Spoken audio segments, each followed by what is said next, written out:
all the way back, baby. Yeah, and if we say book your hotel, you book your hotel.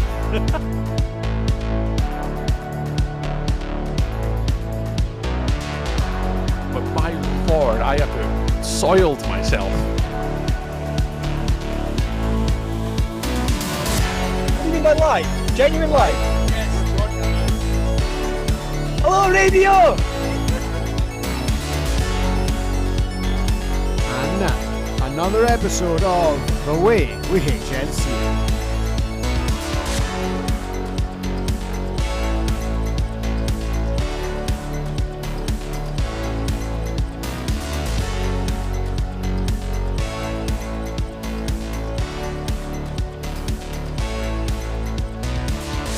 Welcome, ladies and gentlemen, to another episode of The Way We Hitch and See It. The National League is back, the Premiership is back, most of Division 1 is back, and we have a fairly incredible show coming up for you. I think, looking at the faces of my two co-hosts, one of them is controlling his giggles, one of them is chewing his fingernails. It's Matt Burke and Cammy Wilson. Gentlemen, welcome back. It's Tuesday, and we have a lot of weekend to talk about. Matt, you went first on Saturday. How are you feeling after National League and National Flag Football being back? It's nice to be back with the squad. Tense. You know, we're talking about in the preview about all these games coming together and sort of the level being raised and seeing more of these fixtures come along. And it's just nice to be about it at some high level ball. And it's nice to be amongst everyone again. Good. And it looked like you had a great weekend as well down in lovely sunny Gloucester, which I have now found on a map after not being able to last week. Cammy, mate, how's it going? Grand. I'm having a lovely time. The preview to the show that we done privately off recording was very, very fun for me, and I can't wait for today's episode. Good. Well done for sticking to the script. Everything is going well. No, I love flag football. No, the flag chaos is back, and I am happy to be in amongst it. For sure. And yes, we're going to get to all of the various goings on up and down the pyramid a little bit later. But first off, of course, we will go through the main headlines, and then we'll have, I guess, a good meaty chat about the National Flag Football League. And we're going to end with, for both our YouTube audience and our podcast listeners, of course, we'll end with Hitch and Go with a new little twist. So look forward to that. But I guess we'll do some headlines.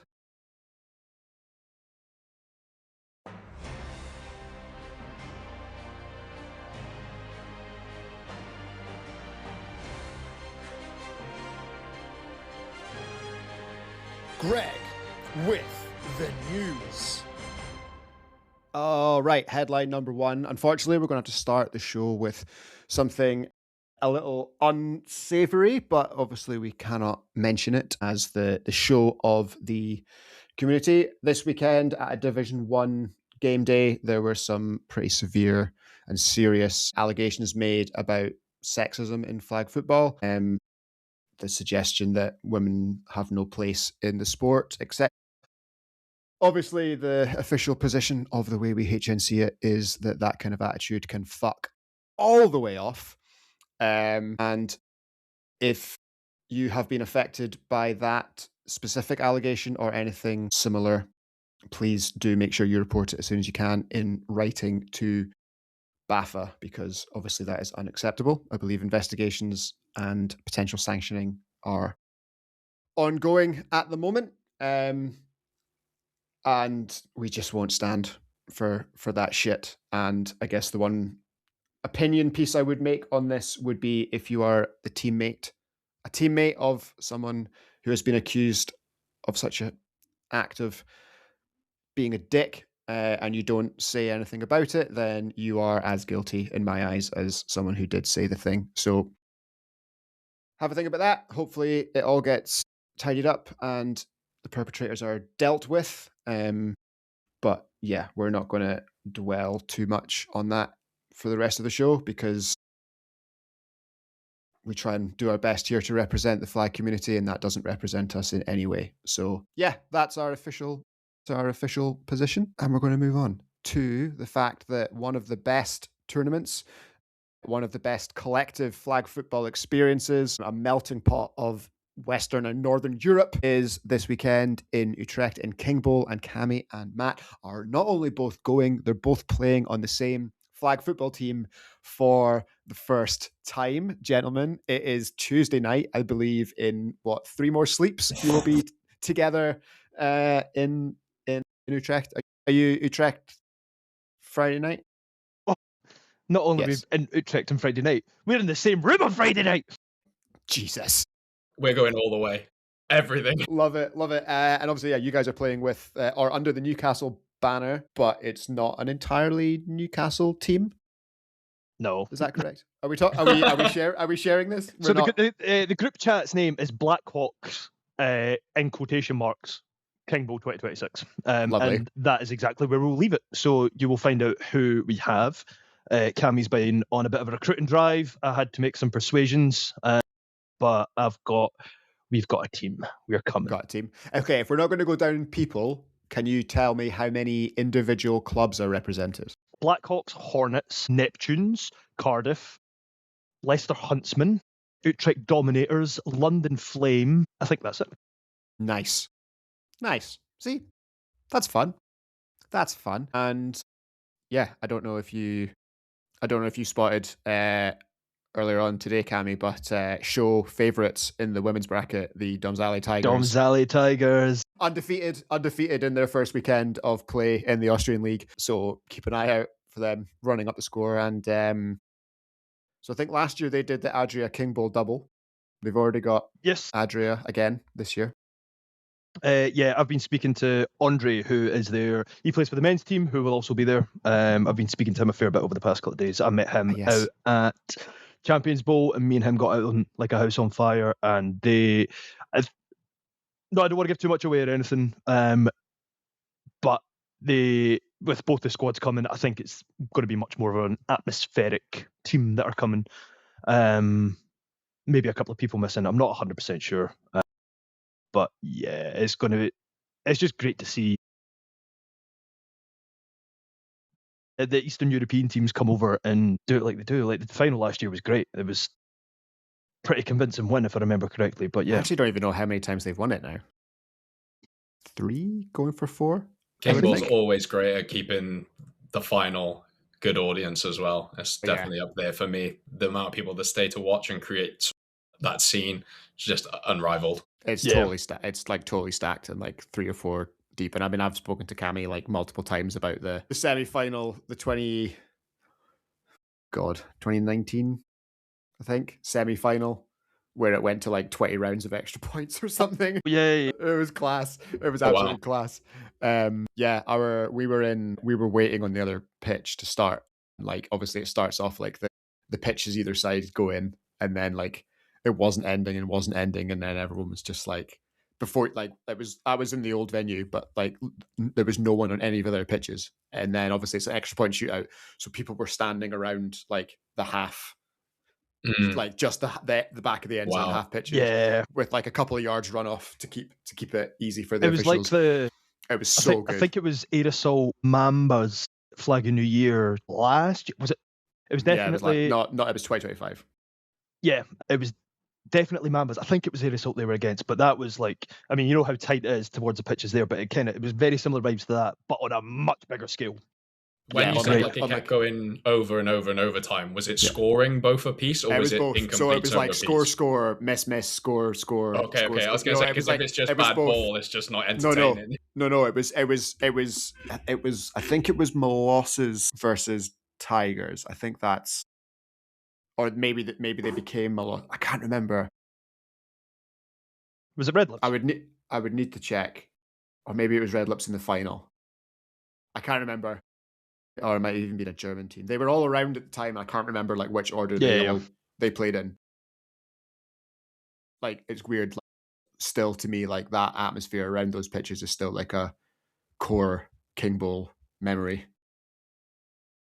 Like, yeah, and that was the year we got to call the final with those on them. The Hurricanes smoke final, went all the way to New Orleans to watch the Hurricanes play the Smoke. I'm sure they had jewels that they did. Canes had That jewels was my that year. first international tournament. Was that one? Yeah, God, I made a habit of like calling your first games at things, didn't I? Yeah, like your first playoff game for Gwent and your first King Bowl final. Yeah. So there you go.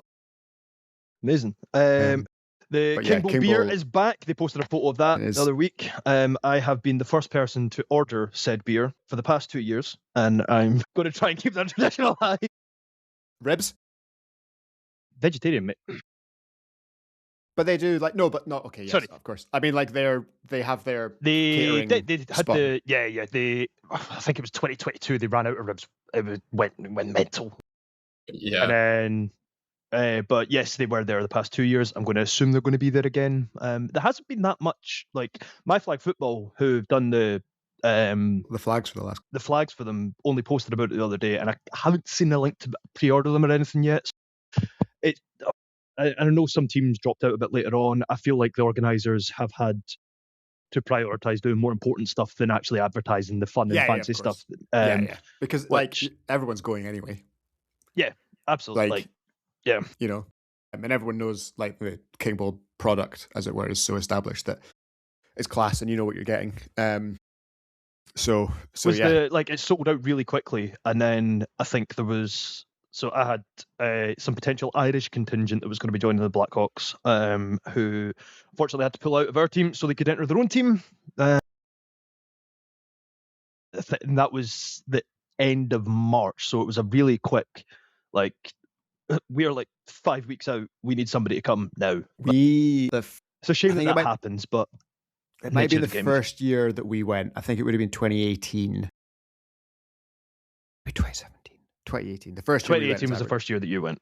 The first year, 2018, the first year we went. There was a team that had been basically a fake bats team, had been thrown to, like, they weren't that, it was the same idea. Like, a team had pulled out the day before because of like car trouble. Like, literally, the vehicle we were going to bring from southern Germany broke. It's the day before. There's nothing we can do. Sorry. I think it was like they got like the Braunschweig Badgers or something they called themselves, and it was basically like anyone associated with Utrecht who doesn't already have a team, get down here and just like make up the numbers. And they were hysterically funny. We had like the best game with them, like because they were just like, met him in the car park. Yeah. To be fair, like none of us know how good that's what the Blackhawks team's going to be like, to be honest. So funny. We ain't going to meet in the car park. We're going to meet in the bar. Yeah, that's true. Yeah, it was so funny. Like, they were literally like, are you on our... Yeah, like, it would literally be like, are you... Like, oh, Bez, cool, nice to meet you. And we start in 20 minutes. Like that, it was like that kind of team. And they were all in on vibes, and it was so good. It was so funny. Great. I think the general list of teams there this year, the powerhouse wise, the only two teams that really stick out to me are Molossus, won it last year, Valencia Firebats, and that purely depends which team they bring. Yeah, fair. I think it's interesting now as well that like the international teams, like there was a period where if you were an international team, you went to King Bowl in disguise. You know, it was like the Blue Berets, the Red Berets, the Arctic Flamingos, Arctic and Antarctic Flamingos. Yeah, and now they're starting to spread out a bit, which I think is interesting because I know you don't want to play everyone before, but like you also don't want to, like, there's no use in Team Germany. Yeah, it's, you know what I mean? Like, you know, playing club teams. You see the way it's the same across all the sort of international tournaments. You're not seeing Germany's or any of your top ones, no France, no GB, because they're all having their national camps now and they're all having camps amongst themselves. So if there is only a few or maybe some countries that didn't perform that well in previous intercontinentals that are now just appearing at these tournaments instead. Yeah. Because you look at I thought there Copenhagen would in the elite. be Copenhagen Elite is the big one. I thought there would be more this year because it's Worlds it's rather than Euros. but it's also a 12 team, 16 team Worlds. Sorry. So like there's loads of European teams that don't have any international football this year. So I had kind of just assumed that they would enter all the. So like maybe you wouldn't have like France, Italy, Germany, Britain, Austria, but like where's everybody else? Like where like, and even the developing countries like I know some of them are in, but like where's Portugal, Slovenia, Norway, Sweden, the Mooses? Like where's?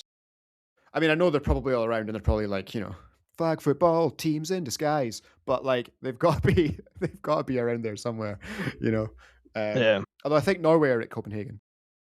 I think they are just literally in as Team Norway or something like that. But it'll be interesting. Right. It's the teams that are going to Worlds primarily that are not at these tournaments now, and that's kind of hidden. Normally, like we're saying, we're focusing on Copenhagen. When that elite bracket comes out, those are the names you're expecting to see at the top, and there's where you say like there's a chunk of 6 that aren't there anymore. So now it probably looks a bit more bare than it usually is. Be interesting, but you guys are gonna have a class weekend. I'm very happy for it's gonna be a lot of fun. Yeah, I'm very excited to hear. I might mute the group chat. I'll be honest, the host's group chat might mute it just for FOMO purposes. But I mean, if me and Matt are texting each other is a problem because we should be by each other's hip the whole entire weekend. It's more weekend, like 3 a.m. Like yeah, fair enough. Where are you? Where are you? Help! I've been thrown in the canal. There's somebody in the bunk bed and it's not you. Kind of idea. So you want to come up top, kind of thing. No, it's. While I do want to go over and I have somewhat partially arranged a very talented squad of groups of individuals, we don't know what we're going to play together like. This could be absolute carnage. And even if it is, it's still a good group of people. And me and James Newton have a lot of chaos. I have 2 different shared notes with him on my phone. One is called Bingo Card. The other one is called Cammy and Newt's Chaos. So nice. I'll go into a bit more on that next week. Nice. Yes, we'll hear all about that when we do the King Bowl review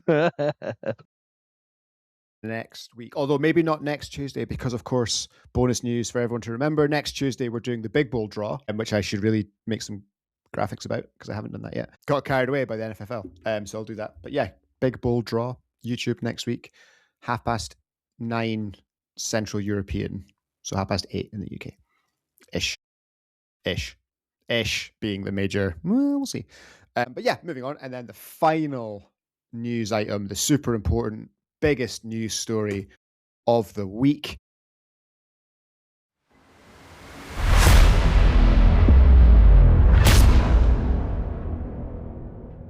The Kirkcaldy Cup changed hands this week more than once in massive, groundbreaking, earth-shattering, unpredictable fashion.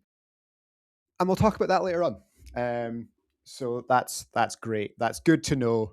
And I think because it's not been plastered all over social media already. Sorry, bite my tongue. Continue. and yeah, so we will now, I guess, that's the news. That's the big stories brought to you by your local community journalists.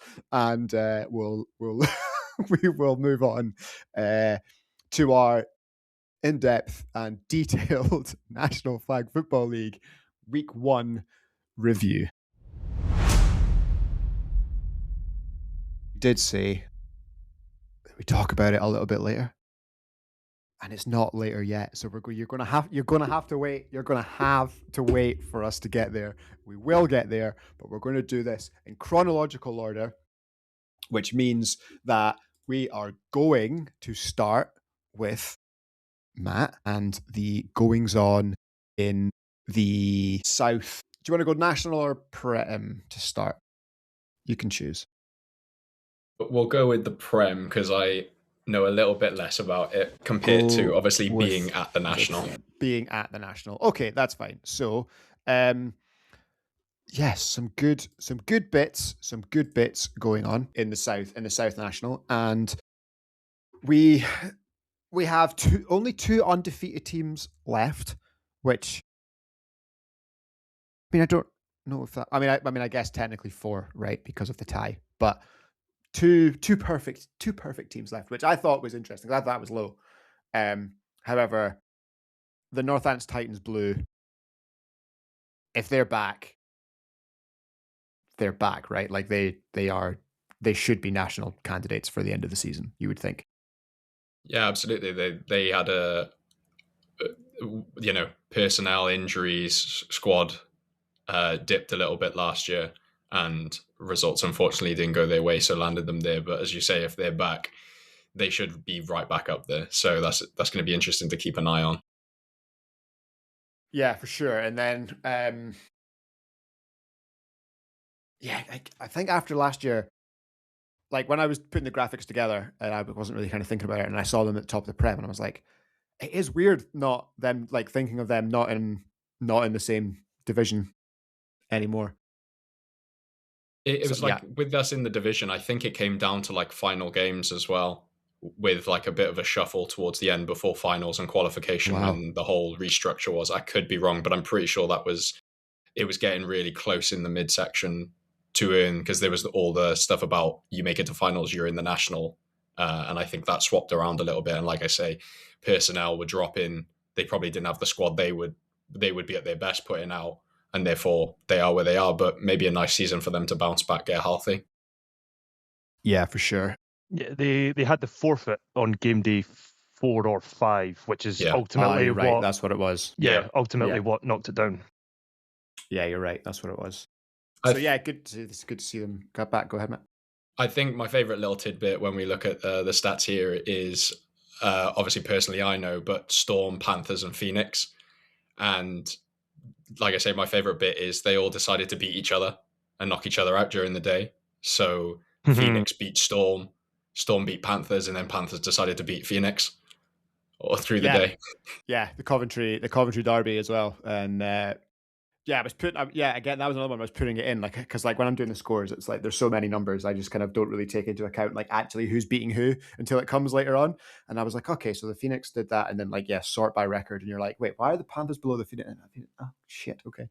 In a big old circle, but yeah, interesting. Phoenix again, like decent team. See them all travel a lot. Like the core of that team obviously travel a lot. Panthers the same. Obviously, Storm had a very, very good year last year. Rebels are kind of an interesting one to me as well. I don't really know what to expect from the Rebels. They've had to shuffle around the roster a little bit with a few people leaving and a few new people coming in. So I wouldn't be surprised if there's a few growing pains with the new setup they've got going there. Yeah, because normally the last couple of seasons with the Rebels, you've known exactly what they're up to on social media. But this year, it's been kind of quiet. So I wasn't really sure what to expect of them in preseason. Victoria Park Panthers, they're up there 2-0-1. Had some questions about who was going to be their QB, but I believe they've managed to source one. So. Yeah, and they've also sourced many AI tokens. So, oh my god, it's hell. See when Hovis was like posting like the caption of what he asked, ChatGPT or whatever he was using to actually generate that, I was wetting myself. What is there's been a lot of brilliant social media over the last couple of days in the flag world, but what is a spark has that really tickled me. So they've done this well is there. Right. I'm not a huge fan of the AI, but I'm just going to say this now. If we're going to use AI to advertise our clubs and do this and make social media posts, that's how you do it. Go and have a look at VPP's social media. High quality social media for the nerds. But yeah, it's all good. It's shaping up nicely, and of course, I was asked over the last couple of days if I'd sold my Nomad stock. No, I have not sold my Nomad stock. I have retained it, and it is continuing to increase in value as they are also 2-0 in top of their division and joint top of the South combined. So yeah, the running order: Northants Titans Norwich Nomads, Victoria Park Panthers, London Rebels, Coventry Phoenix, Bucks Wolves, Cardiff Storm, and Coventry Panthers. They're all currently in the regional semi-final zone, so they would all get an extra day of football at the end of the year. The Reading Diablos are 2-1 below, or 1-2, sorry, below the Panthers. They are our weird team in the south, where they are currently the only team that has no consequences for their season, because below them, the Tiger Sharks, the Hammerheads, and the Spark would currently be in the Division 1 relegation zone in the south. But a long way to go. All of that will change, I'm sure. Many of things will change. But I don't know about you guys. Pretty cool to have a list, to have a ranking after basically waiting for one since we knew what the group was going to be in September of last year. Yeah, I don't think it was too different from what I expected it to be. It's important to know that, obviously, like I said, we said before, their tone setters don't take anything concrete from these first results, because a lot of teams are still getting used to their new surroundings, new setup. So it could all change. Only one game day changes everything. Say it again, just a bit louder for the people in the back, because I might want to come to that point just a little bit later. Just a little bit later? Oh, well, did you also hear that I did say that things can all change in one game day? So, that is true. Things can all change in one game day. Selective hearing, Matt.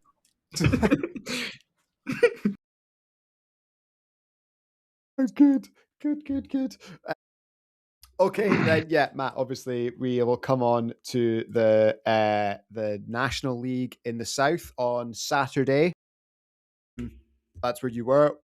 What was because I think Cammy and I, you and I will can compare notes on the North game day. What did you think the vibe was like when you arrived and realized, like, oh, damn, like all the, like, it's going to be disrespectful however I frame this, but like there's a lot of good teams here. Like all the good teams are here. So for me, with like how my day went, was I had to pick up teammates from the train station, and then I'm notorious for taking a wrong turn before a game day. So I turned up with 10 minutes to spare. So it was straight in, run across, don't even say hi to anyone, get warmed up and go play. And the rest of my day was, because we had back-to-back games, then I got volunteered to ref, and then I had another game, and then I had to drop people back to the station. So to try and get a proper grasp, I'm sure there will be differing comments, but that was just a bit of context of how my day went. But I mean, the weather definitely helped. I don't think Gloucester's really, or any in the Midlands, is known for, its weather primarily, but I was enjoying it. It was good to see just, yeah, I think you're right. Just seeing the level of teams and knowing that every game is meaningful, and knowing there's going to be, like, you're not going to have a game off at all. You're always going to be pushed. You're going to be tested. That's just exciting from a sporting standpoint, a competitive standpoint. And it's just nice to see everyone again. Like I said about playing with my own team, it's nice to see everyone. And then you just got to get to it. And the games begin. Anyone can beat anyone. Yeah, for sure. And the crazy thing about the National is literally like, and we'll do the full standing in a minute.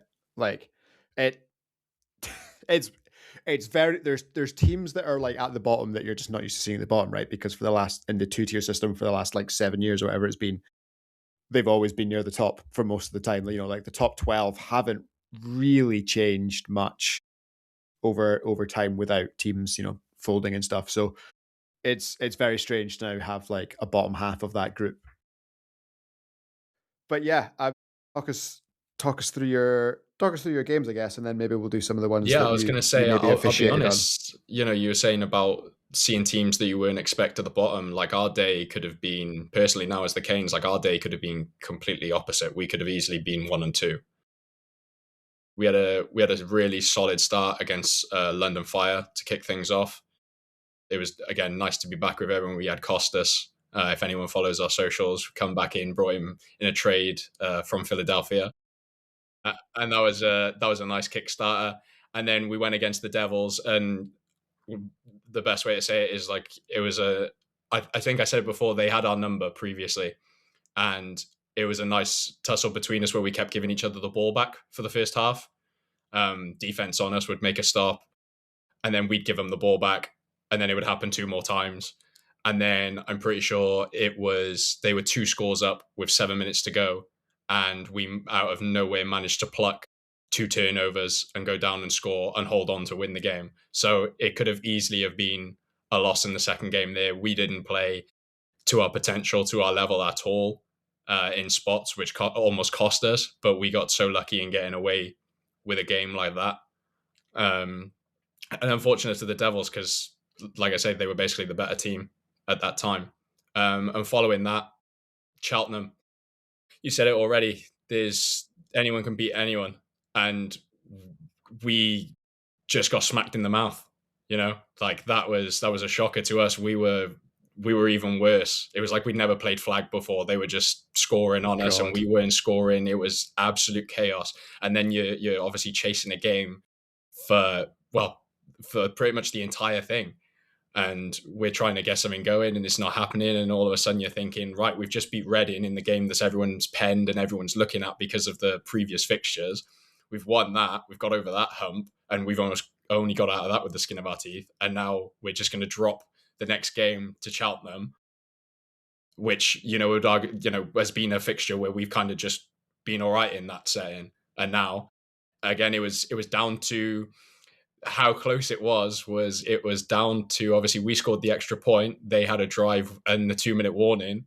They scored technically on a third down, but he juggled the ball as he toe tapped out the back or out the side, sorry. And then on the 4th down, we managed to get the bat down with like 3 seconds left. So that's how close the game was for us, which people will probably be surprised hearing that. So yeah, it was definitely an interesting day. The heat didn't help. We definitely felt the heat in other ways. So nice and tense, beautiful way to start the National League to let everyone know that there's no gimmies. Yeah, there was definitely I was getting fed some updates like throughout the day. And yeah, I think when I got the text that was like, oh, it's 20-7 Cheltenham, I was like, what? Typo? No? Fucking hell. Here we go. Here we go. National football. And then it was like, I think it got to, when you guys, it was like, the text came in and it was like, okay, it's now back to 13 or whatever. And I was kind of just like, Cardiff win this. Like, you know what I mean? Like, it was like Cardiff score and then get the stop. I was like, without being there, like in the context, I was like, I feel like that team will win now. I'd love to tell you it was that kind of easy. Like when we got up to 13. Listen to, like, I know it's not like that when you're there. It's very easy to be like reading a 4-word text, No, but I'm in the same like bit with you. Like we were 2013, and then I'm like, okay, we get a stop here, we get the ball back, we're good, and we get the stop, and then we give them the ball back, and then it's like I'm thinking, oh no, we've dropped this, because we're playing like Ash and that team, like they were grinding out results last year, and if you just give him a chance, he will beat you. And I thought, there's no way we're going to claw this back now because we've given them way too many chances to just take control of this game. But you find a way to win somehow. And people were asking me after the game, and like my first time playing DB in the National League, they were like, oh, how are you feeling? You must be so relieved. And I was like, no, I'm still tensed up. I don't feel safe still, even now. This is horrible. The whistle's definitely gone, right, guys? Yeah. It's like Cheltenham are missing 3 starters at least at the minute as well. So and not to discredit the Canes or anything, but like they're going to get better too. So they should improve, I think it just kind of attests to how feral this league is actually going to be. Yes, the depth of this league is interesting, and obviously, like I think it was the same with like the Sharks tune score, right? Like 35-20 had come in earlier, and I think that's why, I think people were like, okay, well, like okay, that's like the tunes are in danger here because they've had 45 on them from London, they've had 35 on them from the Sharks, and now they're going into the Hurricanes. So, and then it was like, And this is the thing. This is the thing. Like you say, like we've been saying, no game is a gimme, and it's going to get tense. And this is going to happen throughout the year. Like people are going to get, like you say, right? So you refereed, but the rest of the team had a game off, and then you've got to get back up for the final game against and yeah, all sorts going on, and it's going to be a relentless drag of a season. And I'm here for it. Don't get me wrong, on the surface it's great. Like obviously being a couple of days removed from it now, like that's exactly what we want, right? That's why we formed the national division. But it's one thing to obviously enjoy the optics from where we sit in our chairs and talk about it, compared to being on the field in that game, knowing you need 2 stops against a team that have GB players, and it's just so fun. I mean, I'll be honest, like that. I mean, obviously it goes without saying, right? But that's the hardest like non-finals flag day I've had in a long time. I think was Sunday, like just because of that, like because it's like, when do you ever play 3 playoff teams in a day? Never. Like very rare. Like even in like the HNC Premier, where we've sent 4 normally for the last little while, like I don't think as Aberdeen we've ever had a day where it's been Glasgow, Edinburgh, Grangemouth. Not that I can remember. Not in a long time anyway. I don't know, Cammy, if you've ever had the old gauntlet. No, I've done 2. I've done 2 of the 3. Yeah, it's usually, but never. It's rarely. I don't think I can't. It probably has happened. Someone can probably correct me, but it's been. I don't think I can really definitely say it's been 3 playoff teams from the year before in one day. Yeah, well, we were saying last time, like where there's now doubles the games against those teams. We used to always have a gauntlet in around the 4th, 5th game day, where we would have Reading, Smoke, and Chichester, or like the Fire or the Sharks. And then now I'm looking at the schedule, and there's all 4 non-cross conference game days. We have one of those, or every single one of those teams in there. So it's not so much. Well, it's just the usual now. Yeah. For sure. It's like, and we'll get onto like what's coming up next, but like it is quite funny being like, okay, so we played Glasgow and the 2 Manchester teams, and then so game week 2, that'll be okay, Grangemouth and Glasgow, sick. Like it's just like over and over and over and over. Class. So yeah, in the south, we've got the Hurricanes at 3-0 up top. The Smoke also at 3-0 up top. Followed by the Sharks in 3rd at 2-1, the Devils in 4th at 1-2, and then the Tunes and the London Fire at 0-3. So yeah, that is the South. So yeah, Cammy, I guess we can do it the same order that Matt just did. We'll start with the Prem. Just prolong my suffering, that's fine. In the north, you went down to the Prem game day in Renfrewshire. I did. I went for a quick hour to see my Blackhawks boys, see how they were getting on. Started with a rather convincing win over the West Lothian Chargers. Moved the ball well. Their defense had some issues, shall we say, but yeah, it was quite a high-scoring game, shall we? And then on the other pitch, the Mustangs were playing the Raptors. I believe the Raptors came out on top of that. Didn't get to see Border City play, which I'm actually quite gutted about, because going by the results, they had quite a day. They look good. It's not, well, obviously through Winter League, I only really seen majority of the second team. I know Dom and Lewis were playing with Top Gun, so I got to see a little bit of what the talent was, but I've not actually seen the whole package strung together yet. So I'm hoping to get along to another one of the game days, maybe the Chargers or the Mustangs if they're hosting. But yeah, I think the big one for me over the North as a whole is actually the Huntsmen coming out 2-0. Playing against the Scorpions, who were a true Prem team last year, and they absolutely had their way with them. I know we thought there was change of game day that got approved quite last minute. I think it was maybe a week before but all teams agreed on it.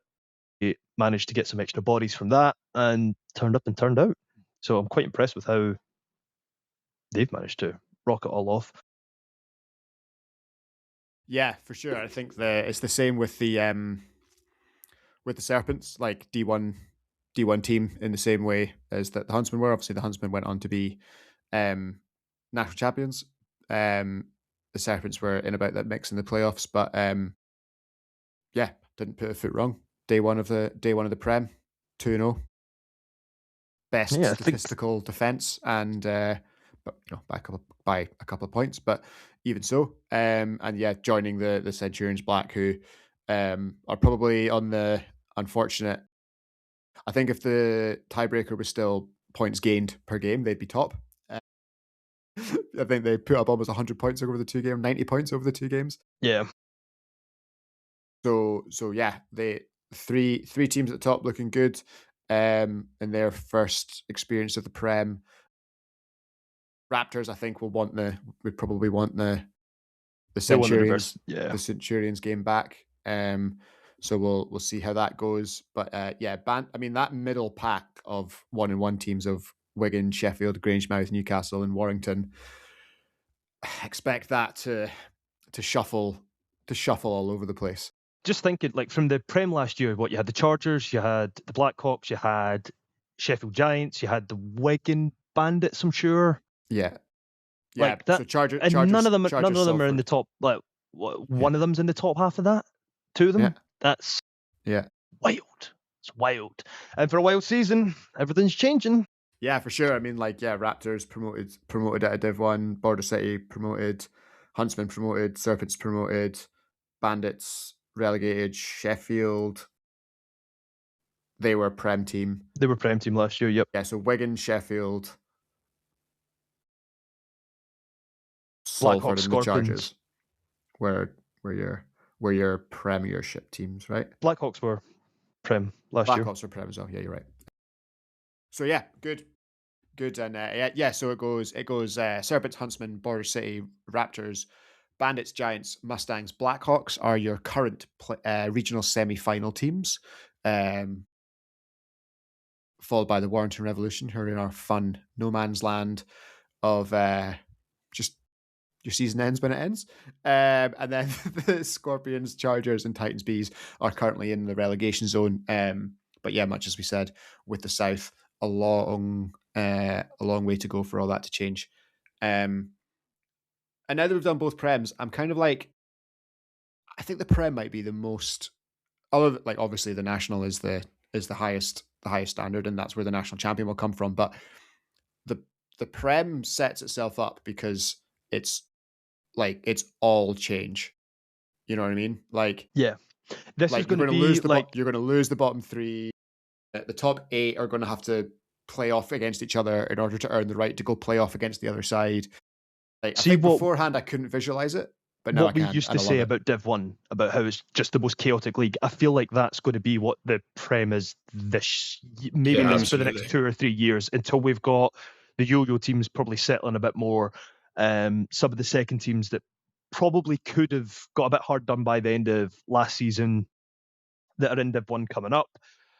I mean, like looking at that there, do I see the West Lothian Chargers going down to Div 1? Probably not.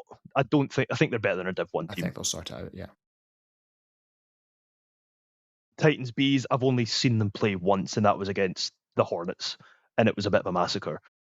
But I think this is probably the whole, from top to bottom, is going to take a year or two to just like level itself out, let the extremities be cut, and then settle from there. So I do, yeah, I think I agree with you. And I also think that but I also think the Prem is where you'll truly see the difference between 1 and 12 will be super close. Absolutely. Yeah. You know what I mean? I don't agree. think there's going to be a much difference between the team here that finishes, 10th, and is like the first team or the last team, depending on which, relegated, and the Revs right now, or where the Blackhawks are. Like these teams are, you could cut the bottom half up and be like, it's going to come down to a game here or there. I think like the Titans bees last year, I'm pretty sure they beat the Giants. They just, all that kind of stuff. The Giants, 1-1, 50% middle of the table. Like it's week one, all that kind of stuff. So yeah, I'm excited to see how it all goes. And I guess like if you wanted to get super, super, super niche about it, you could even get into kind of, if this season ended today, where would we be? And we'd have some pretty interesting matchups. The Leicester Huntsmen would take on the Grangemouth Mustangs, Centurion Steel, Serpents Blackhawks, and Raptors Bandits would be your northern semi-finals, while it would be Nomads versus Storm. What do you think about that, Matt? Nomads, That'd be Storm. a great game. That is tasty. Yeah, I'm a fan of that matchup. Panthers Wolves versus Cats and Dogs in the other one. We've got the Titans Blues and the Coventry Panthers, and the Rebels and the Phoenix would make up your southern semis as it stands. It was that's quite an outrageous set of games. It's fun, right? It's fun. Like when you start to be able to visualize we needed 1 week. We needed a week to be able to properly start kind of being able to visualize it, I think. So yeah, all good. And then I guess we come on to the National North. That's all done. We've covered all the flag football from the past week. We do not need to discuss anything else. Thank you for watching The Way We Hitch and See It. It's been lovely to speak to you all. It's good night from Bez. I guess. Sorry, Cammy. I think it's your good mic's night from gone. Bez. I think your mic's just cut out, Cammy. No one can hear you screaming into the void. It's good night from Bez. I'll be honest, Cammy. The last 2 nights have been very good night from Bez. I can imagine. So, I mean, I guess maybe we should hand over to Matt here for kind of lead interviewers. Like, if you've got any questions about the weekend. What the hell are they doing over there? So, yeah. Well, I guess we can start off. I guess we can start off with a vibe check because my day started. I arrived before the very first game to officiate the first round, despite not playing, and then we were also the final game of the day. So I was there wire to wire. And the one thing that, and this kind of what I thought was interesting, was like a lot of people were commenting on how weird it was, like to look around and be like, this is a cross-conference game day, but it's also April. Weird. It doesn't feel like it's changed that much. I'm not like, it's the HNC with the Titans and the Crows. Like, I'm not like, I'm happy with how that we are progressing. I would have much rather the first option. Yeah, the A team. I still would have, even given the results after the weekend, I still would have preferred it. But yeah, like it was good. I loved playing at Peppermill, despite breaking my ankle there the first time I ever played there. Gorgeous pitch, gorgeous scenery around it. It was good to see everyone again. I got to give one of my best friends a big hug because I haven't seen him in, well, see, to be fair, it's only been a couple of weeks since Ironman, but still, like, seems like a long time. Yeah, it's nice to be back around a football pitch. Yeah, for sure. And from my perspective, like, it was, I think I maybe felt it a bit more because I took last year in D1 with Murray, so like it was pretty cool to be back and like looking around and like chatting to the Hornets and chatting to the Broncos and the Crows and that beforehand and being like, okay, we're back. And yeah, kicked off the day. I was my game of the week. Got to I think I was line of scrimmage judge Broncos Hornets, front row seat to Hornets Broncos. And I kind of feel like when I saw the score at the end, I was like, I obviously, like, I wasn't paying attention to the score, right? I'll be honest. Like, I rarely do pay attention to the score. It was 14-21.5 or 14-20.5. Yeah, so it was 14-20.5. It was within a score and then shut out for the Hornets. And, you guys scored a bunch. Started stretching the ball a bit more, gave Nicky some room underneath to skedaddle about like he does.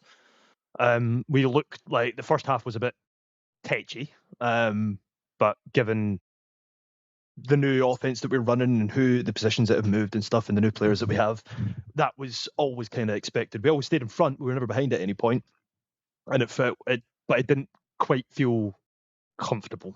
And then just turned it around, like pedal with the floor, get the game done, just as we would kind of expect it to be. Yeah, And exactly that the way was you it. want to play it, right? And I was in a great mood. And Sounds it like was you had a all great so day. much fun. And over on the other pitch, I guess what was a foreshadowing for the day was that the Crows put 33 on Edinburgh. So at that yeah. time, I hadn't seen the Edinburgh squad. The Edinburgh squad this weekend, unfortunately, their own home day was not the Edinburgh squad we've come used more to. players that played last season came to watch than actually participated, Yeah. which was I'm not moaning at any players or teams. That is something that one of their squad members said. I believe there was only one player that started last season was actually in those 6 players. Like they had a rough day. They did. Like day. a lot of injuries, a lot of unavailability. You know, I won't go into detail, but I had a really, really nice conversation with Archie. It was really nice to chat to him and see him. And he's on the road to recovery from an injury again. You could kind of see him, like he's like wishing he could do anything, but he's but it was good to see him. It's like glad that he came down and stuff. And then the Edinburgh day, I guess it got a bit worse from there. Manchester Titans beat them 46-0. Hornets put 65 on them. It does. Don't you think, Matt? It does seem like Cammy had a great day. It does seem that way. He seems to be saying how they're 45-14, gelling and 65-6. He's just saying about the new offense and they're just learning things, but they decided to put pedal to the metal. Sounds like they were working towards something. Yeah, 110 points across 2 games when they're learning their offense. Like the Hornets are back. They are back, and that is a great day. That is a great day for them. I'm assuming they still hold the Kirkcaldy Cup, right? Well, because the other team they played, they're undefeated in the HNC. Yeah, in like 5 or 6 years. It's incredible. 960 days without a BAFA loss. Back-to-back national champs. Yeah. Against an Aberdeen team without Gary Elliott, with a first-year coach. I mean, no one gave them. We weren't even game of the week for anyone, really. I don't think. If I came to you at the start of Sunday morning and said, "What's more realistic? Cammy Wilson gets on defense and scores a pick 6, or Aberdeen beat Aberdeen." I can't even say it. Bez, fucking say it. Aberdeen beat Glasgow with a game-winning safety inside the 2-minute warning. Both of them happened. You underestimate the Bez who wants to win the over. And also two safeties in one game happened. In your game versus Glasgow. That was Edinburgh. But you got safety against Craigshire as well, didn't he? Didn't James? James had a good day. James had a great day. James did have a great day. James was having fun. You know, the thing. So you two are having way too much fun with this. Jesus Christ.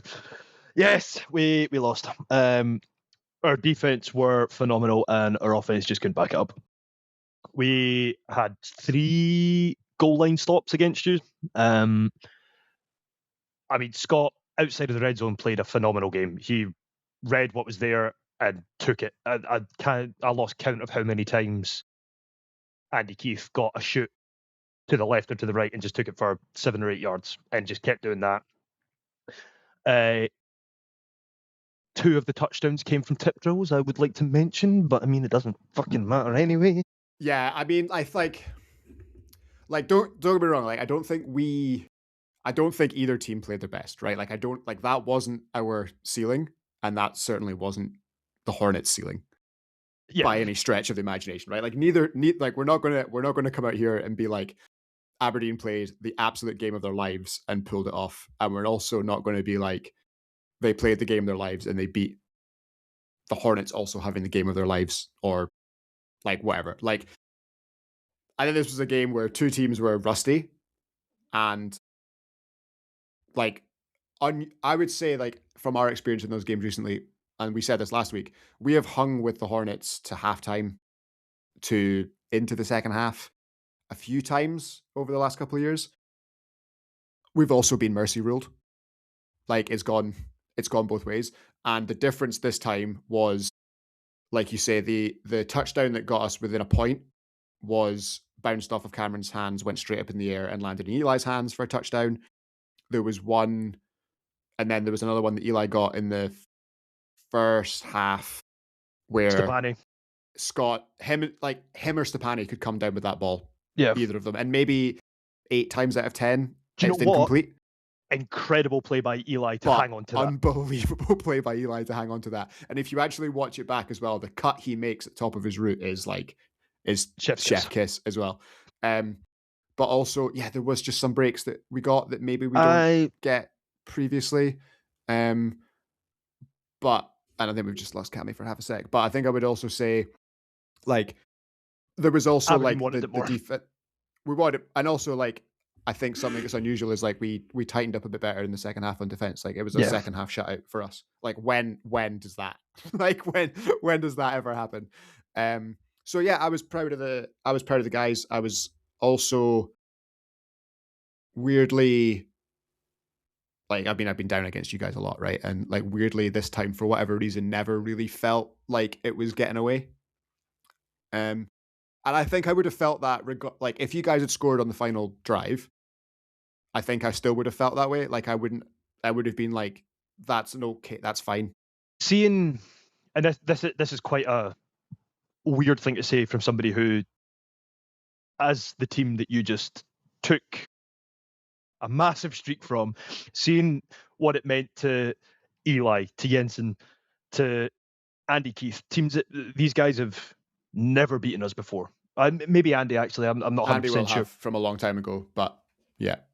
You have some of them won't have. but Eli and Jensen, seeing like how much they celebrated, and they were very polite about it. They done it on their sideline. Because, like we said, this is an old rivalry. Like that could have. Oh, in the old days, that would have been spitting blood and feathers. Yeah, but you shook our hands. You were very polite. You gave us a good sending off. So yeah, humility and winning is always nice to see. It's not something that I'm very used to doing myself. So I think it's also as well, like, it's also like, I think everyone knows that, like, okay, yeah, it's like, it's cool for us, right? Like, obviously it's cool. And the Kirkcaldy Cup hilarity has like, it's taken on a life of its own, right? And we're going to get to the Manchester Crows in a minute. It's taken on a life of its own and it's become very cool and it's become like a reasonable, good story and a good laugh and all that kind of stuff. But I think in terms of like the National League, everyone's just like, it's also one game, right? And as I put to you guys, like for me, like, and I think we said this before, like we know what's coming, right? Like in week 2, like we know that we like have like poked the bear or pushed the boulder down the hill, and now we have to stand in front of it for the second time and all that kind of stuff. But the funny thing about that is obviously it's like your streak's going to be like 14 days, so it doesn't really matter. It only has to happen once, and it happened once, and it happened to be us, which is also funny because it's the fact that we're probably the one team in the division that you'd never, like, no one would have. If I'd put it in the Picks League, there would have been like 4 Aberdeen players that might have pressed it, and everyone else, I don't think anyone else would have given it a shot. Like I'm just saying that you made this imaginary cup up. You decide to come back to Aberdeen, and then like you beat the Heart, like you couldn't have fucking wrote it. Jesus. And then we do the most Aberdeen thing ever: play the Crows and lose by 1 score. Was a great game though. That was a very back and forward game. I know there was some questionable refereeing choices or calls or whatever, and some teams weren't happy. I feel like the right team won from what I seen on the sideline. I think so. Yeah, but that was a great game, and it was again it was the Aberdeen's new rivalry, you know. Yeah. So modern rivals, modern classic. Yeah, I agree. I obviously would have much preferred to win that game, but I don't think that as a team we played well enough to win that game. And credit to the Crows. I think credit to the Crows as well across the whole day. They obviously went on to beat Grangemouth as well by a score. Like, I think, you know, a lot of the kind of social media stuff and picks and group chats and stuff have been like, oh, well, you know, the Crows have lost people. Bottom half of the table. They look good. Luca looked good. He threw some nice balls. They've got a couple of nice receivers there. Obviously, Sparrow looked good. Phil looks good at center. Well, what do you replace one of the tallest, lankiest, biggest framed receivers with? A guy that's exactly the same, just less experienced. Yeah, it's another one wild. that's just a little bit younger. Me and Sparrow talked quite a lot, and I know he was he had a bit of an ankle injury at one point, and he was kind of riding the bench, never really came back. So seeing him get his flowers is quite nice as well. He played a really good game. He did. He had a good day. He had a good day actually, because I refereed I've refereed their game later on, and he did look good there as well. So yeah, the Crows currently hold the Kirkcaldy Cup, and what that means is that the pair of you do have some explaining to do. The Kirkcaldy Cup will change hands under 3.5 times this season. I'm gonna take the Hitch. Yeah, under. Take the under on that one. Yeah, I think if the Hornets are gonna lose it, I think it's gonna be. I think it can only sort of move around one other place, because they're a team to take out, and if the team does it, I can't see whoever that is losing a game against anyone else. Interesting. Cammy? I agree with Matt. I think I need to double check the schedule of Super Weekend, but let's say we lose that to Smoke or Cardiff on the Sunday. I don't think anyone else in the South's touching either of them for the remainder of the weekend. So there's 2 potential changes. One at Super Weekend, and then potentially the Cardiff Smoke game towards the end of the season. So I'm going heavy under on that.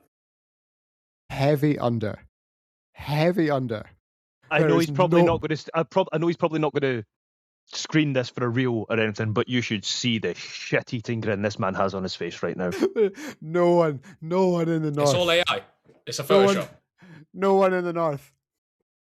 No one in the north can get near them.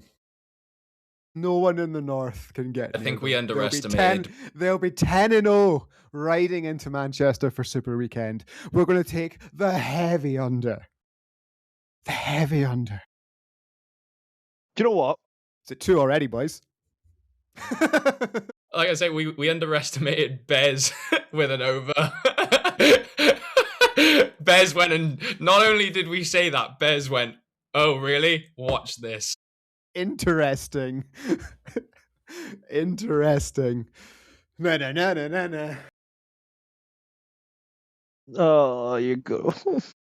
Oh, it's all fun and games. And what that means is, basically, by my logic, Crows are winning it all. That's all I'm saying. Crows are the best team in football, best team in history, because that's what we track in the linear title. Hey, Matt, if either of us make the final, we just need to, and the Crows are in it, we just need to lose. Like, we can't. I know winning a national title was cool, like the first ever national title. Listen. we have to lose. What? No, look, you don't understand. Just we have to lose. You don't understand, guys. Trust me on this one. You imagine Andrew Gibson's face if I tell him we need to throw this game so I can prove a point to Biz. It's like the. Yeah, I think I put it in one of the group chats before. Like, for me now, the funniest possible thing is that the Hornets go undefeated and win the national title for a third time. Like, that's the funniest possible thing, because it'll be like third title, undefeated, and then like 15-1. But there's technically a chance that they don't actually get the Kirkcaldy Cup in that winning streak too. So it could avoid them if the other results continue around. But yeah, 15-1. Who's the one? It's your old pal Bez.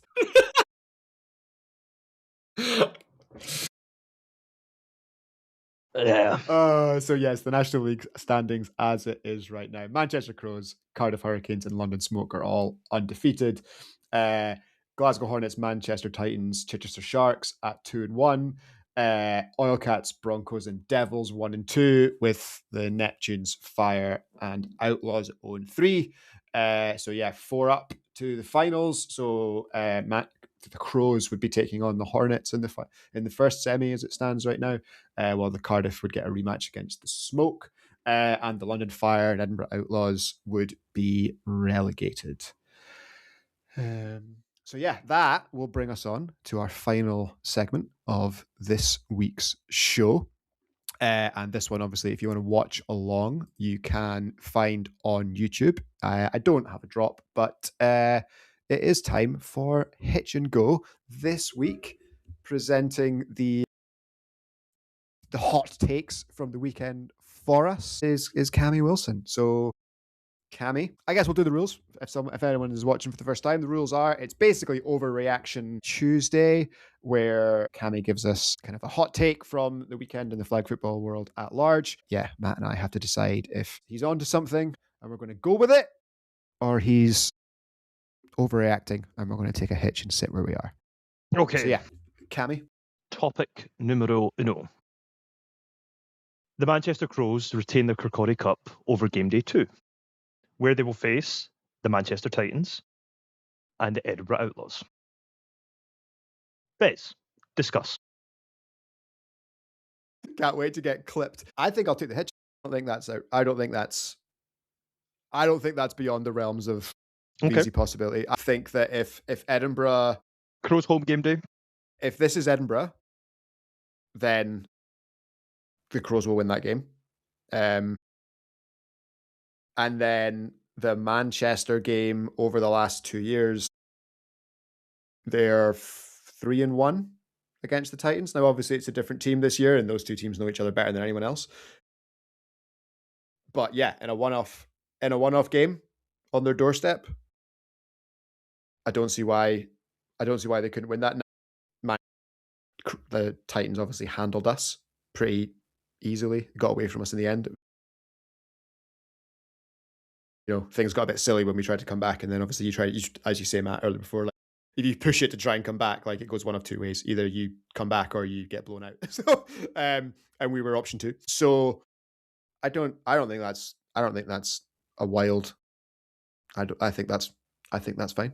I think they could very easily come back into week 3 with HNC play on the cards, still holding, which I'm guessing would delight you, right? Yep. For week 3, massively. So yeah. I mean, Bez broke it down pretty spot on, I think, but considering stranger things have happened so far, I'm gonna take the go on it. Yes! I want to see the chaos unfold as much as I lose the over under on that. Like I say, stranger things has happened. This pure chaos. No one knows anything at this point in time. Nothing's settled. I know that the injuries might be a factor in Edinburgh, but like you say, what if they turn up? What if this Titans? We're saying about streaks. Titans could turn it around. So I'm gonna be ever the optimist and say this chaos ensues. Nice. Love it. Love it. Okay. Number 2. The combined Division 1 South. 3 of the Southwest teams, which the Southwest teams being Gwent, Exeter, Kings, Frenzy, Coyotes and Red Kites, will finish above all the Southeast teams, being the Wolfpacks, Isle of Wight Raptors, Rebels, Blitz, Exiles, Renegades and Marauders, and then the remaining 3 West teams will finish at the bottom in a lovely West-East-West sandwich. Matt.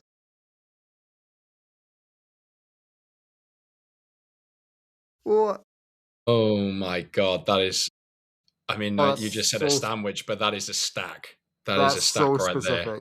Yeah, you're effectively saying the strong Southwest is gonna beat all the Southeast, and then the rest of the Southwest underneath. Oh, and I know why you've chose me for this one, because I have home in one of those camps. You got skin in the game. Yeah.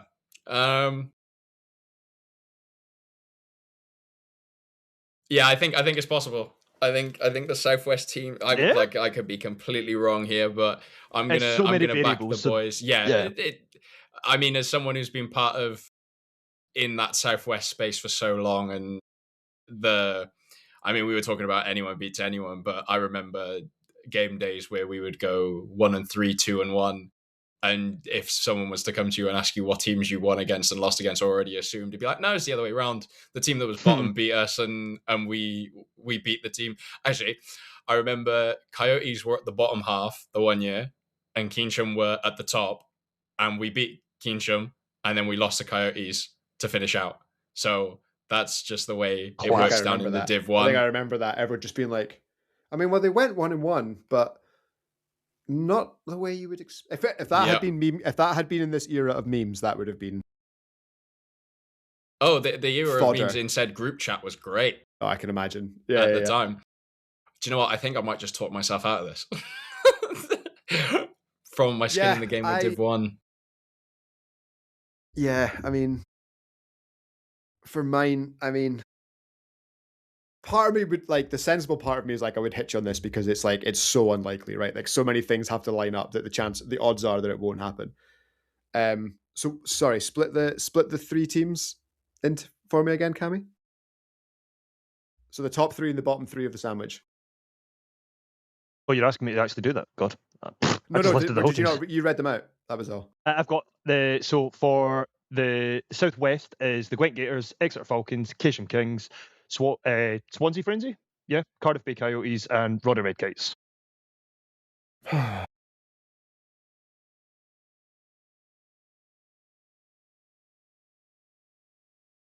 gonna say no because I'm gonna. I think someone from the west is going. Someone from the east, sorry, is going to go on a run. Yeah, think someone will talk.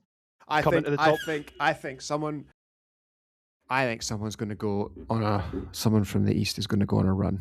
I don't know who it's going to be, but every like D1 as well, right? Like every year there's a team that gets to finals or whatever, and you're just like 6 months ago I didn't know anything about this team, and they're scoring 40 points a game. So I think that'll happen. I think there'll be a team from the east that everyone's like, nah, maybe not, and they'll go run the table. They will go on a run. You know, like we can all, yeah. I think that'll happen. I like it. I'm fine with that. Like we can already, like I mean, like, and we'll maybe do some shoutouts later on, but like the Renegades, I was concerned about the Renegades. Right, like I was concerned about the Renegades because the last couple of times they've come into the league's system, they've lost 3 games on the day by 70, and then they've folded. This time, they've already won. They've already won a game. So like baby steps, we're getting there. So like that's an astronomical improvement, and congratulations to them. And I think something like that will happen again. If we get don't get me wrong, if we get the perfect sandwich, this guy will eat it. But I'm not sure just yet. Yeah. Just before our final part of the first segment of Hitch and Go, if anyone does have any ideas, something that we might not know, some areas that we probably don't have much visibility of up here or down to the west where Matt is, send us a message to our accounts. So you've got Burke.20, is that right? Just Burke20, but yeah. Burke20, Disco.85 spelled out, and Bez, I can't remember what yours is.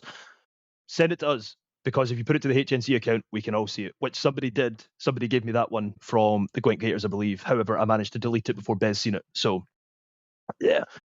There are going to be some great things out there that we wouldn't have visibility of that are going to get some good reactions in the community, so send them over. Let us know. Our final point of part 1. Flopping is getting out of hand in the flag community and should be flagged for unsportsmanlike conduct when it is apparently obvious.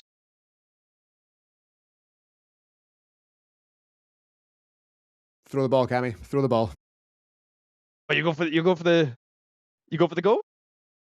No, I'm saying who do you want first? Which? But we'll go back to Bez. Oh yeah, okay, we're gonna do. Well, okay, I guess literally, I think that is a foul. I think embellishment is unsportsmanlike, and therefore. Have you ever seen it called? You can. I haven't seen it called, but that doesn't mean it can't be called. I don't know. If it is, I haven't seen it. Right now, maybe I don't know. Honestly, mate, like I don't know. I think the hardest thing in the whole argument is how do you judge it? Yeah, and I think you without overstepping on Bez, that's exactly what I was going to say. Yeah. How do you judge it? I think as well, like, and I think that's an experience thing. Like when you're in the position of being an official, like there's plenty of people out there in national division, and I'm sure all the way down, right, that are happy to be like the back judge, but not the head official. And the more I think about it, the more I'm like, put your least experienced official at head, right? And because as long as they're like, spot the ball, start the clock, basically watch the quarterback for the entirety of the play, right? You're good. Like, you don't have to make those calls. It's your side judges, your 7 yards judge, and your back judge that are looking at that's where all the contact's happening, generally speaking, right? It's happening in their zones. So if you're an inexperienced official, be the head guy and get and learn from experienced people in the better positions to make the call, because we've all been in a position where you're the experienced guy, so you feel like you have to be head ref, and then something happens 25 yards away and people are screaming at you being like, come on. And I'm like, I have to rely on my guys, but my guys don't have the experience. In terms of like, to answer your question more broadly, it's like, it's not so much like, how do I judge it, or how do you judge it, or how does Matt judge it? It's like, how do we get people to a point where they feel like they can confidently judge it? Like, I was head official over the weekend, and I feel like there was stuff I missed. I feel like there was stuff that teams wanted that I got right. You and Miller said it perfectly. Some of them were around contact, right? And some of them, there's players in the way, it's a busy pitch, can't see. Some of them, yeah, maybe if I watched the film, I'd be like, yeah, straight up, made that was the wrong call. In terms of like, is there a problem with flopping? I don't know, but I think that's like, even when I do play defensive back, like, I don't have like, the thought genuinely has never come into my head to like embellish. And even offense, like if I get hit, like the thought has never come into my head to throw myself to the floor. Like, and if that is happening to you, to come back to Hitch and Go, you can go away, right? Because like, that's just shit, right? That's because that's professional foul. And you should be like, if you see someone who clearly makes a deliberate embellishment, then yes, I would support unsportsmanlike conduct. Of course I would. And I know there's like a couple of years ago, there was, what was it? The live stream from Limerick of GB versus France, the show me how to flop game. Like that was obviously ridiculous. I haven't seen anything like that at the level of flag I play at. So I don't know if it's endemic, which makes this a really boring answer to a hot takes scenario. But I don't know. Matt, Hitch or Go. From the, coming off the back of that, I think it is a problem in the sense with, like you said, the way to rule it, because it's just, it's getting to a point now where either some people are really good at selling it or it's just fine margins. So in terms of it being a problem, I think it is, but probably not for the reason you set out. Because there was one in our game day where I had one where I genuinely got jabbed in the throat, and they were like, you're flopping, whatever. And then there was one that was a lot softer, and they were like, oh, I'm going to give it. And I was kind of like, I wasn't looking for it either time, but I was just kind of like, well, that, the one was clearly less than the other, and you're giving that one rather. And I think that's just the judging part. And I'm not blaming the officials. Like, it's such a hard thing to view, as Bez just like laid out. Viewpoints, trying to rely on refs, people with no experience. It's so tough, and it is a problem. I vividly remember before the Euros or the World Cup, back through maybe late noughties, early, there being like a guide for referees how to spot someone diving for a penalty, and about like arms like obviously outstretched, bracing for the impact.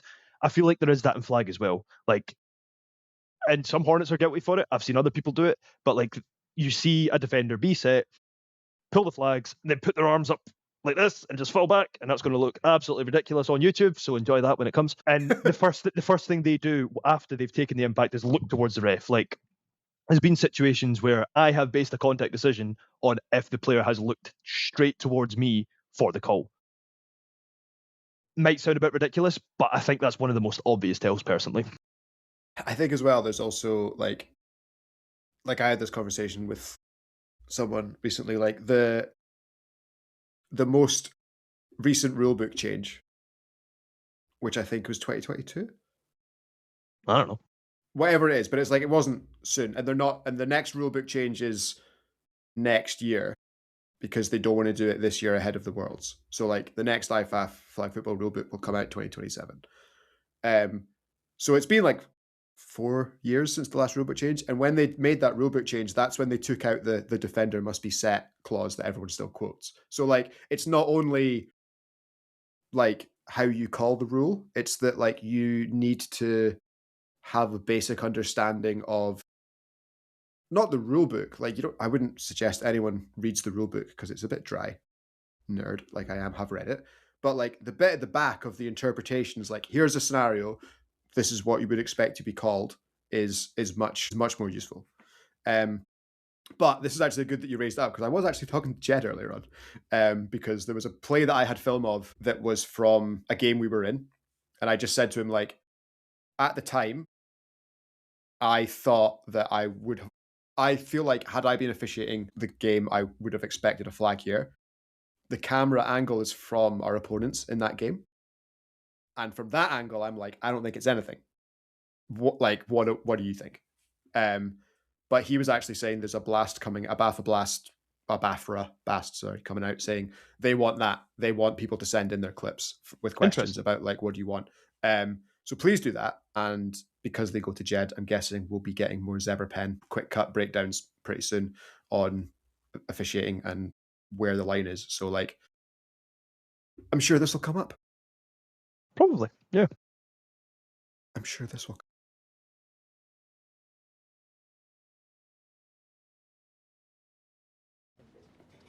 You think we need one more? You think we need one more? All right, we'll get one more. Okay, so we said earlier on that this segment has actually taken off quite nicely, and we have got a bit of a twist to it. On Monday morning, after the game day or before we record, Monday. Yeah, we agreed Monday, didn't we? I think we agreed Monday. We, in our little group chat over on WhatsApp, are going to give the other podcast hosts, so myself this week, a topic to go and research that they then have to come and supply an answer to. So I'm going to give a very general topic. This specific one is based off of the past weekend that Matt and Bez have had to go and look out for. For an example, who had the best social media over the weekend? Manchester Crows, you get a shout out. VPP, I'm putting you up there too. However, this week's topic is performance/upset of the week. It can be a team, it can be an individual, it can be a specific game. Matt, the floor is yours. I mean, they're my boys, but I don't know if it really, in terms of performance-wise, which I was really surprised about, was the Reading Devils. It was just a shame. Like, I billed them as my game of the week against Smoke, and that they kind of just Smoke walked away with that one a bit easier than I think we expected. And then obviously their game versus us. I know the reasons why, like, it's growing pains. They've had so much change. We were talking about it before. They've bolstered up, but that takes time, especially when, as we've said with these divisions, there's no time to try and work things out. You're getting thrown straight into the fire, and that's that now.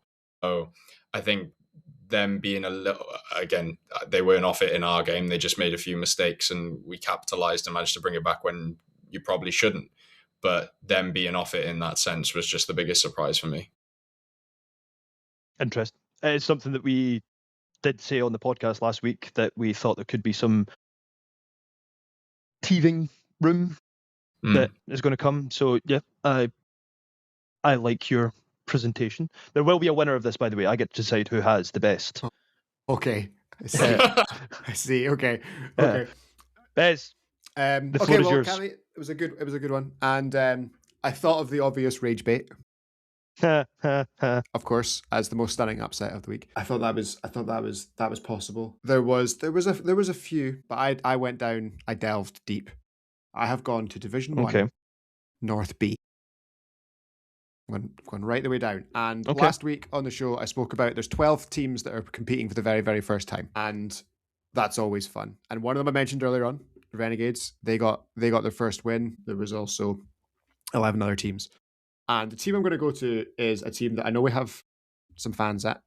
I know we've got there's a strange pocket of people in this area that listen listen to all the shows and get Strange involved in people pretty in much flag. everything they do. What on earth are you talking about? We've got a foothold in a place where I was trying to be regionally accurate, but I actually don't know where this place is on a map. Couldn't find it on a blank map. Couldn't put my dart in the right place. And over the last couple of years, they've not won very many games. This team, and they split into two this year. One of their teams, one of my favourite names of teams, the Calderdale Locomotives, have now split into two with the equally stupendous Calderdale Iron Horses, which is still tough for me to say. But the Iron Horses went 2-0. And they are my surprise of the week, because I don't think I would have said that the Locos' second team would go 2-0. So congratulations to them. Not only 2-0, but with the lowest points conceded per game in the Division 1 North B, they are top of the table. So my surprise of the week is the Calderdale Iron Horses. Interesting. I need to work on my presentation. You do. You really do. Oh, I gotta stop editing vlogs all day. 10 years in, mate. There's got to be like one thing I can do well. Yeah, I'm being nice to the host. Can I get a drum roll?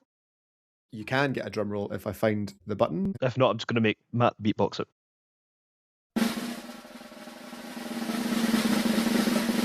My winner this week is Bez.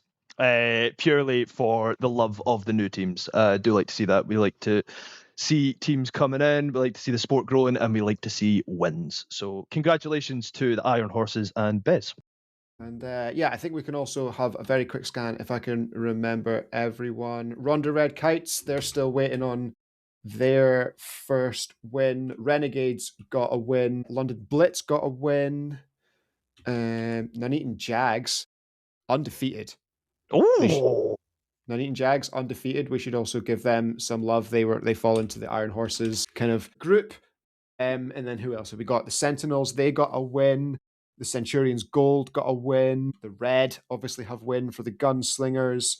The Astros got a tie. So we're almost there. still on Charger Watch. Still on Charger Watch for the Astros Watch. And the Corsairs and Teesside Thunder are waiting for their first wins, but I'm sure they won't be far away for those guys. So that's where we're at. That's the good news stories for the teams that are brand new. Yeah, obviously, shout out my guys in Murray. 2 game days in, top of Div 1 North. Let's go. So yeah, that has been. We're pretty much bang on the hour and a half. So we'll call this week's show there. Hope you have all enjoyed it. But Cammy, last word from you.